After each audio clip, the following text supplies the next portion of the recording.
For your activity today, just like we've been doing with all of our word problems all week long, we're looking at the same word problems.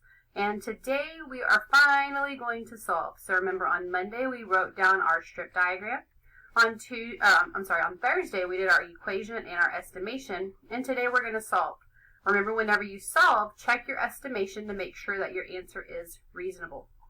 So the first problem says a teacher gave each of the 27 students in his class 8 riddles to solve for homework on Thursday night.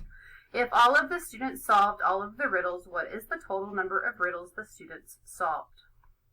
Use your strip diagram, equation, and estimation to help you with the final piece of solving.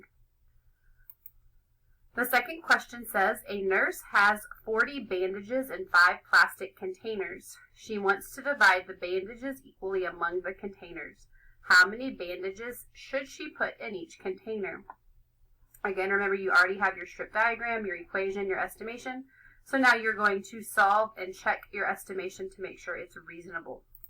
The next one says, Gunther had $96. He mowed lawns all month long and earned $141. How much money does he have altogether? So again, use your strip diagram, equation, and estimation to help you solve. After you solve, check your estimation to make sure your answer is reasonable. The final problem says Ignacio has a total of 123 goldfish that he keeps in 2 aquariums.